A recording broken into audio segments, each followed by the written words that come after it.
This week, we are discussing specific toys and treats for cats and dogs to keep them entertained. Get a laser pointer. Though they go nuts for those things. Even dog parents, it's really fun. And you can do that without moving, which is my favorite way to play. I love that. Hello, everyone. I am comedian Allison Seeke. And I'm animal behaviorist Kyle Kittleson. And we are obsessed with pets. And on the Pet Collective podcast, we'll take you on a weekly deep dive into the furry world of pet parenting. Well, tune in every week to the Pet Collective podcast.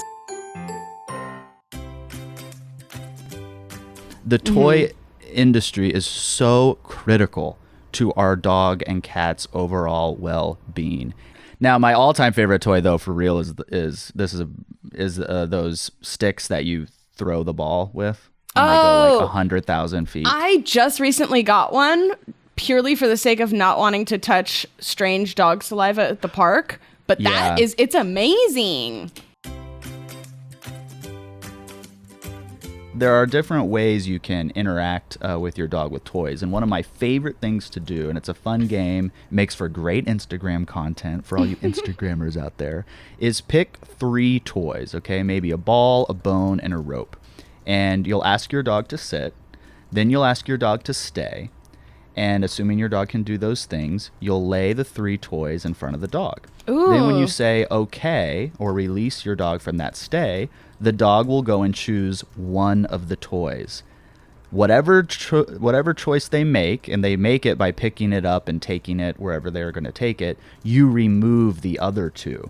Now, the first time this happens, your dog might take the first toy and then come back and go, wait, where'd the other 2 go? Mm-hmm. But over time, your dog will learn, ooh, okay, this is the thing where I only get to choose one. And so you'll see them really think about making the decision of like, which one should I take? Which is the best one for now? Da, da, da. And they might take this one and be like, nope, I actually wanted first one, And so it's a really exciting thing for them to do.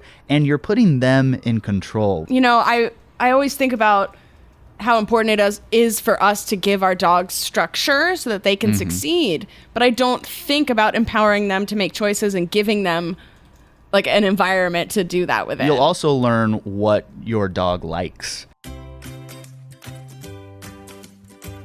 Well, I'm a dog parent on a budget, honey, and I do not have time to invest $500 a month on new toys for the queen. Oh, no. So what I like to do is 2 things. 1, cycle out your toys. Your dog should not have access to all your toys all the time. Your dog should have access to some of the toys some of the time, and those times and toys should be variable. The second thing is combine 1, 2, 3, or 4 toys together to make a brand new toy. So if you have a toy rope, flip that rope through the tire, wha-bam, you just got a new toy with the dog. For the dog. If you have a cool, there's so many crazy toys out there, but if you have a cool toy with some holes in it, put some treats in that toy so that your dog now has to fish those treats out of the toy.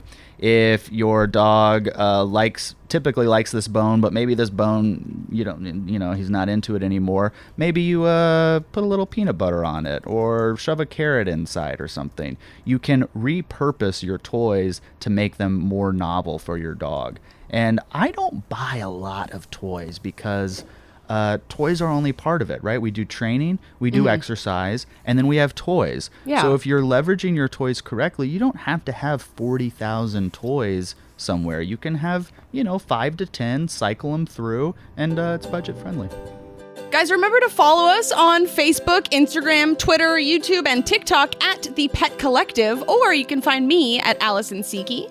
You can find me at Kyle Kittleson. Guys, send us your questions. We want to hear from you, and we want to answer them on our show. Also, check out the Pet Collective store at petcollective.shop.